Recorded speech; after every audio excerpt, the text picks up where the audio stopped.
أعوذ بالله من الشيطان الرجيم بسم الله الرحمن الرحيم أرأيت الذي يكذب بالدين فذلك الذي يدعو اليتيم ولا يحض على طعام المسكين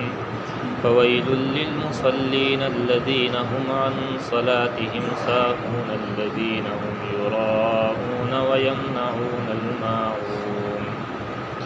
صدق الله العظيم.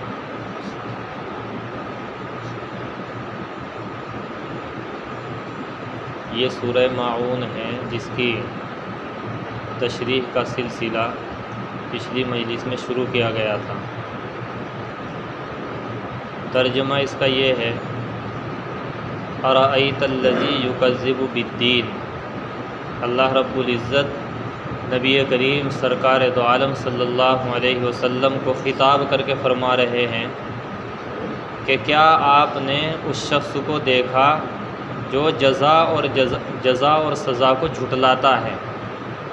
یعنی اس بات کو جھٹلاتا ہے کہ مرنے کے بعد ایک زندگی آئے گی جس میں انسان کو اس کے اچھے کاموں کا بدلہ اور برے کاموں کی سزا دی جائے گی. اس بات کو وہ جھٹلاتا ہے، اس کا انکار کرتا ہے. فذلک الذی یدعو الیتیم، اور یہی ہے وہ شخص جو یتیم کو دھکے دیتا ہے. ولا یحض علی طعام المسکین، اور مسکین غریب آدمی کو کھلانے کی کسی کو ترغیب بھی نہیں دیتا. فویل للمصلین، چنانچہ افسوس ہے ان نمازیوں کے اوپر، الذین هم عن صلاتهم ساہون، جو اپنی نمازوں سے غفلت میں رہتے ہیں. الذین هم یراؤون، جو دکھاوا کرتے ہیں. ویمنعون الماعون،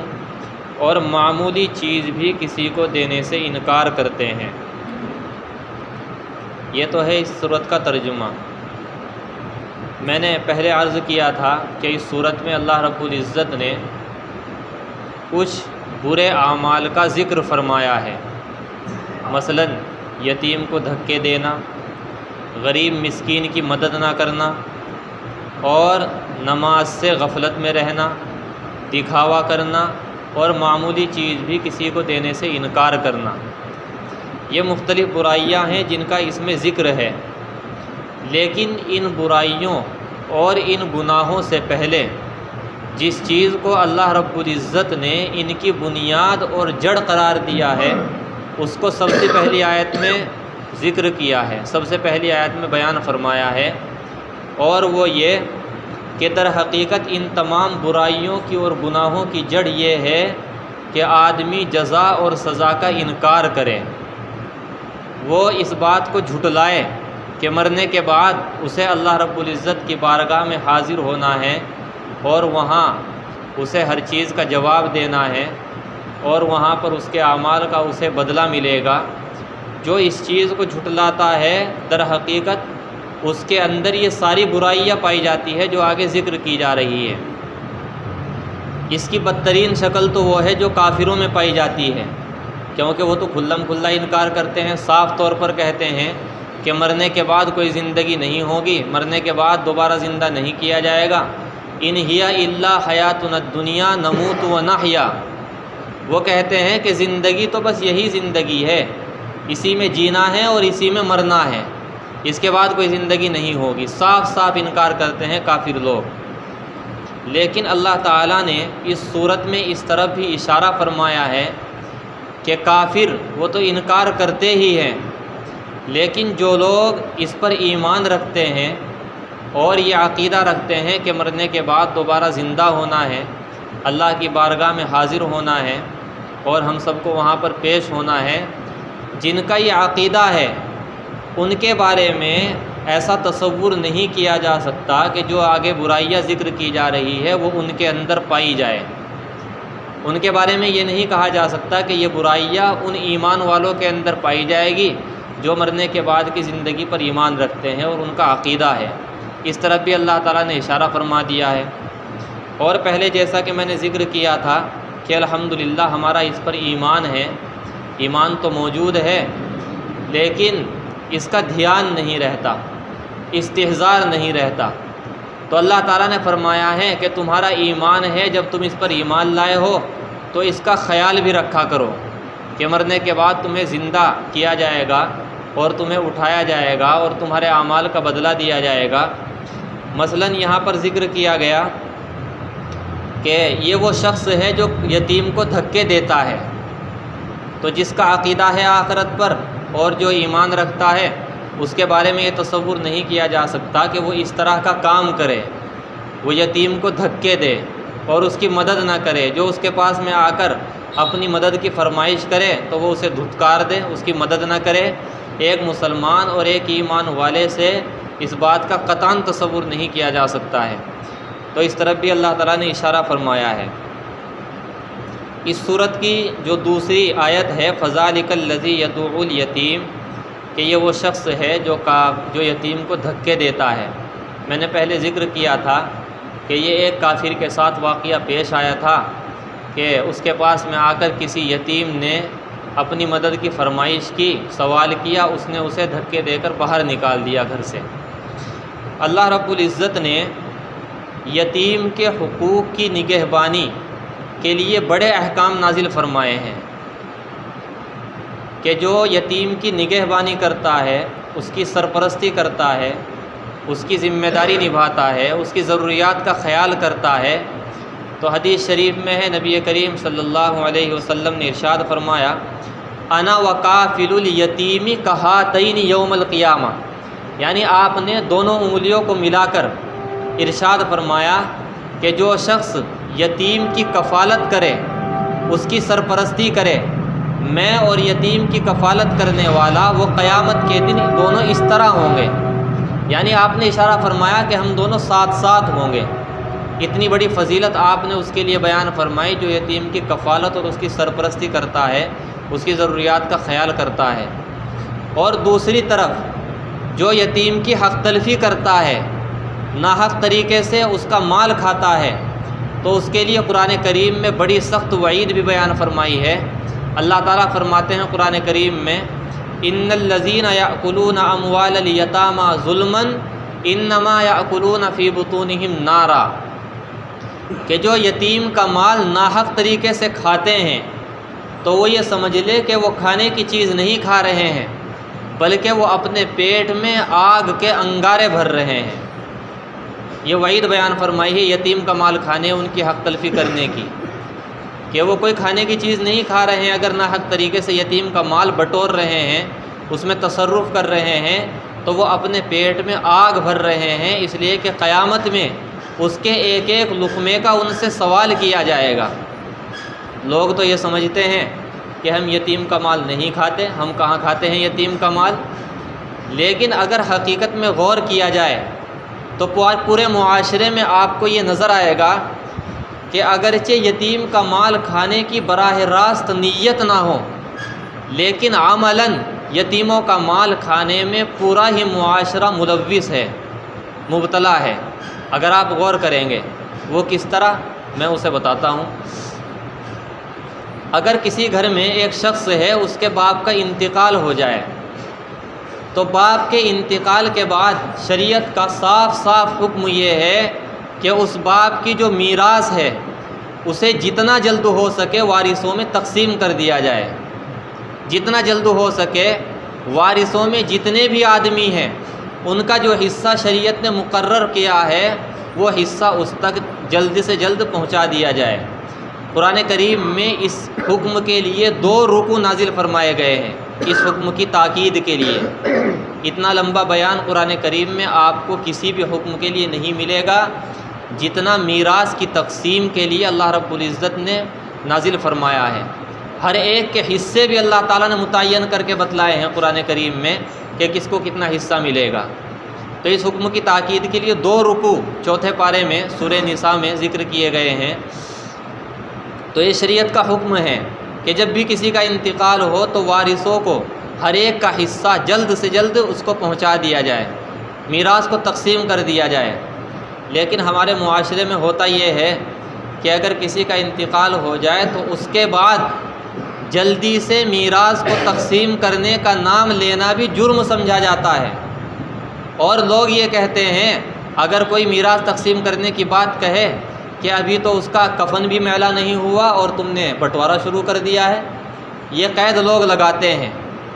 اور آپس میں یہ خیال کرتے ہیں کہ ابھی تو چونکہ معاملہ تازہ تازہ ہے، ہم ساتھ مل کر کے رہیں گے، ساتھ کھائیں گے، ساتھ پئیں گے، ساتھ مل کر کے خرچ کریں گے، کچھ عرصے تک تو یہ معاملہ چلتا ہے،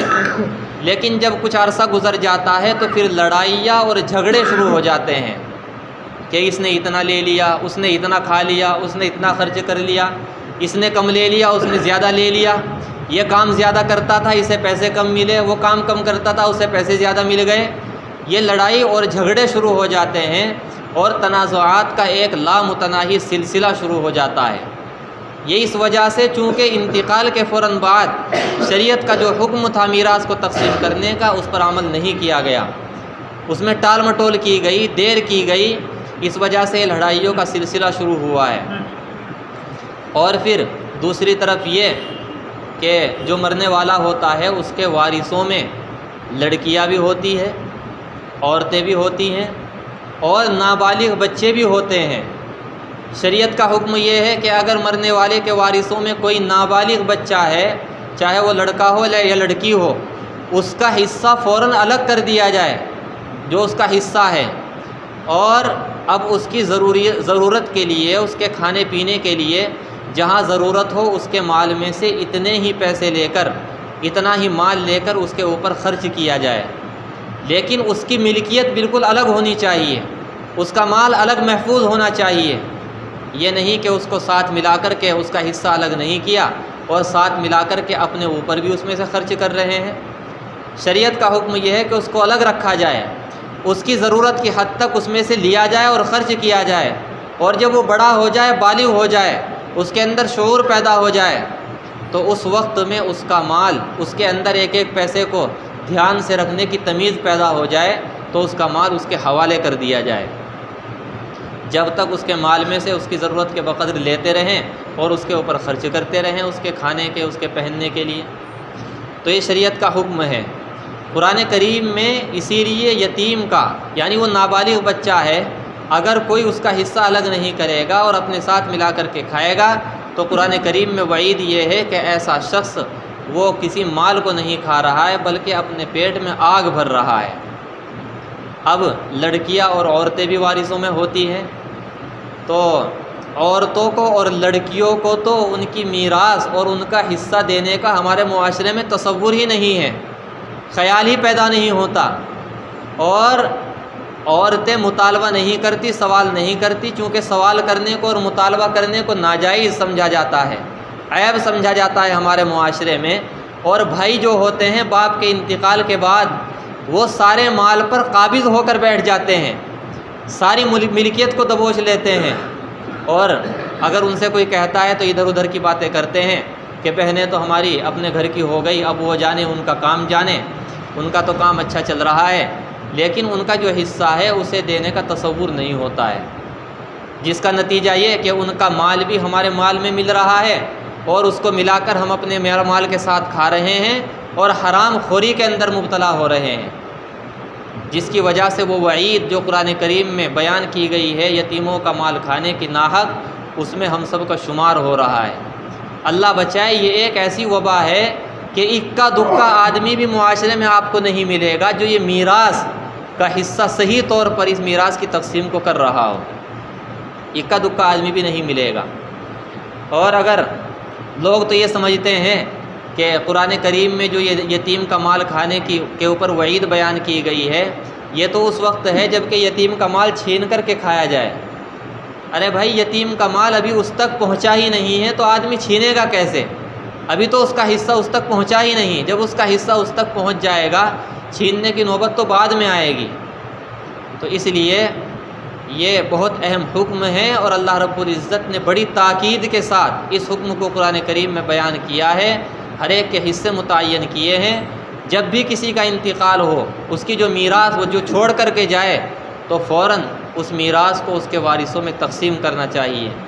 ہمارے اوپر جو وبائیں مسلط ہیں اور ہم لوگ آج جو مصیبتوں کا ہر طرف سے شکار ہیں، آخر کیوں؟ اس کی وجہ یہی ہے کہ ہمارا پورا معاشرہ حرام خوری میں مبتلا ہے۔ اللہ بچائے، یہ ایک وبا ہے جو سیلاب کی طرح ہمارے معاشرے میں بہہ رہی ہے، اور کوئی بھی شاذ و نادر اس سے بچا ہوا نہیں ہے۔ تو اس لیے اس کا خیال کرنا چاہیے۔ جب یہ آیت نازل ہوئی، ان الذین یأکلون اموال الیتامی، کہ جو لوگ یتیموں کا مال ناحق کھاتے ہیں تو وہ اپنے پیٹ میں آگ بھر رہے ہیں، صحابہ کرام رضی اللہ عنہم اجمعین نے جب اس آیت کو سنا تو جس کے گھر میں کوئی یتیم تھا، مثلا فرض کرو کہ بڑا بھائی ہے، اس کا جو کوئی چھوٹا بھائی تھا جو نابالغ تھا، وہ یتیم ہو گیا باپ کے انتقال کے بعد، تو اگر کسی کے گھر میں کوئی یتیم تھا اور وہ ساتھ بیٹھ کر کے ایک جگہ کھانا بنا کر ساتھ بیٹھ کر کے کھاتے تھے، تو اتنے ڈر گئے اس آیت کو سننے کے بعد میں، اتنے ڈر گئے کہ اب ان کا حصہ الگ تو کر دیا، ان کی ملکیت الگ کر دی، لیکن ساتھ بٹا کر کے کھانا کھلانے سے بھی اتنے ڈرنے لگے کہ کہیں ایسا نہ ہو کہ کوئی لقمہ ہم ان کے کھانے میں سے کھا لیں اور ہمارا شمار اس وعید میں ہو جائے جو قرآن کریم میں ناحق کھانے والوں کے لیے بیان کی گئی ہے۔ اتنے کچھ صحابہ کرام ڈرنے لگے۔ اللہ رب العزت نے دوسری آیت نازل فرمائی، وَإِن تُخَالِطُوهُمْ فَإِخْوَانُكُمْ وَاللَّهُ يَعْلَمُ الْمُفْسِدَ مِنَ الْمُصْلِحِ وَلَوْ شَاءَ اللَّهُ لَأَعْنَتَكُمْ۔ اللہ رب العزت نے دوسری آیت نازل فرمائی، چونکہ دین اسلام یہ دین فطرت ہے، جہاں اللہ رب العزت اس دین میں یوں چاہتے ہیں کہ ہر ایک کو اس کا حق پہنچنا چاہیے، وہیں پر اللہ تعالیٰ یہ بھی چاہتے ہیں کہ کسی کے اوپر اتنی مشقت نہ پڑے جس کا بوجھ وہ برداشت نہ کر سکے۔ لا یکلف اللہ نفسا الا وسعها، اللہ تعالیٰ کسی کو اس کی وسعت اور اس کی حیثیت سے بڑھ کر مکلف نہیں بناتے ہیں۔ تو جب صحابہ کرام اتنے ڈرنے لگے تو اللہ تعالیٰ نے دوسری آیت نازل فرمائی اور اس میں یہ حکم دیا کہ ملکیت تو ان کی الگ ہونی چاہیے، وہ حصہ ان کا الگ ہونا چاہیے، اور ان کے حصے میں سے ان کی ضرورت کے بقدر، ان کے کھانے کے بقدر تم اس میں سے لو، اور اپنے ساتھ اپنے کھانے کے ساتھ ملا کر کھانا بنا لیا کرو اور ایک دسترخوان پر بیٹھ کر کے کھا لیا کرو۔ آخر وَإِن تُخَالِطُوهُمْ، اگر تم ان کے ساتھ مل کر کھا لیا کرو گے، فَإِخْوَانُكُمْ، تو وہ بھی تمہارے بھائی ہے، کوئی اجنبی نہیں ہے۔ اللہ تعالیٰ نے یہ حکم نازل فرمایا، اور پھر آگے فرمایا وَاللَّهُ يَعْلَمُ الْمُفْسِدَ مِنَ الْمُصْلِحِ، کہ اللہ تعالیٰ خوب جانتا ہے کہ کون یتیم کی خیر خواہی کرنے والا ہے اور کون اس خیر خواہی کے بہانے سے یتیم کا مال بٹورنے والا ہے، کون ان کا ناحق طریقے سے مال کھانا چاہتا ہے، اللہ تعالیٰ خوب جانتے ہیں۔ واللہ یعلم المفسد من المصلح، اللہ تعالیٰ خیر خواہی کرنے والے کو بھی جانتے ہیں اور فساد مچانے والے کو بھی جانتے ہیں، کیونکہ بعض لوگ ایسے ہو سکتے ہیں کہ اللہ تعالیٰ نے تو اب اجازت دے دی ہے ساتھ مل کر کھا کر بیٹھ کر کھانے کی، تو اب اپنا مال خرچ نہ کر کے اسی کا مال خرچ کرنے لگے اور اس طریقے سے اس کا مال بٹورنا شروع کر دے۔ تو اللہ تعالیٰ نے فرمایا کہ اللہ تعالیٰ جانتے ہیں کہ کون خیر خواہی کرنے والا ہے اور کون فساد مچانے والا ہے، ناحق طریقے سے مال کھانے والا ہے۔ اور آگے فرمایا وَلَوْ شَاءَ اللَّهُ لَأَعْنَتَكُمْ، اگر اللہ تعالیٰ چاہتے تو تم سب کو مشقت میں ڈال دیتے، یعنی تم اس میں سے ایک حصہ بھی نہیں لے سکتے تھے، ایک لقمہ بھی نہیں لے سکتے تھے، ان کے مال میں سے ایک تنکا بھی نہیں اٹھا سکتے تھے، کسی بھی طرح کا تصرف نہیں کر سکتے تھے اگر اللہ تعالیٰ چاہتے، لیکن اللہ تعالیٰ نے تمہارے اوپر مشقت نہیں ڈالی، بلکہ ایک ہمدردی والا خیر خواہی والا حکم تمہارے لیے نازل کر دیا کہ تم ان کے ساتھ بیٹھ کر کے کھا سکتے ہو، اس کی ضرورت کے بقدر ان میں سے مال لے سکتے ہو۔ بہرحال تو یہ حکم ہے یتیموں کے حقوق کے نگہبانی کے، اللہ رب العزت نے بہت احکام نازل فرمائے ہیں، اور یہ احکام اس وجہ سے نازل کیے گئے ہیں تاکہ معاملہ ہر ایک کے ساتھ میں بالکل صاف رہے، کسی طرح کے لڑائی جھگڑے کی نوبت نہ آئے، حساب کتاب بالکل پاکیزہ رہے، اس لیے یہ احکام نازل کیے گئے ہیں۔ تو ہمارے معاشرے میں جو یہ وبا پھیلی ہوئی ہے کہ وارثوں کو، لڑکیوں کو، نابالغوں کو، یتیموں کو انتقال کے بعد ان کا حصہ نہیں دیا جاتا، میراث میں جو ان کا حق بیٹھتا ہے وہ ان کو نہیں پہنچایا جاتا، یہ ایک ایسی وبا ہے جس کی وجہ سے ہم لوگ حرام خوری کے اندر مبتلا ہوتے ہیں، اور العیاذ باللہ اللہ تعالیٰ بچائے، اس وعید میں ہمارا شمار ہو رہا ہے جو وعید یتیموں کا مال ناحق کھانے کی وجہ سے اللہ رب العزت نے بیان فرمائی ہے۔ اس لیے اس حکم پر عمل کرنے کی ہم سب کوشش کریں، اور اللہ تعالیٰ سے دعا بھی کریں کہ اللہ تعالیٰ ہم سب کو صحیح سمجھ عطا فرمائے اور عمل کے لیے ہمت اور توفیق عطا فرمائے۔ سبحان اللہ و بحمدہ سبحانک اللہم و بحمدک نشہد ان لا الہ الا انت استغفرک و نتوب الیک سبحان ربک رب العزۃ عما یصفون وسلام علی المرسلین والحمد للہ رب العالمین صلی اللہ علیہ وسلم.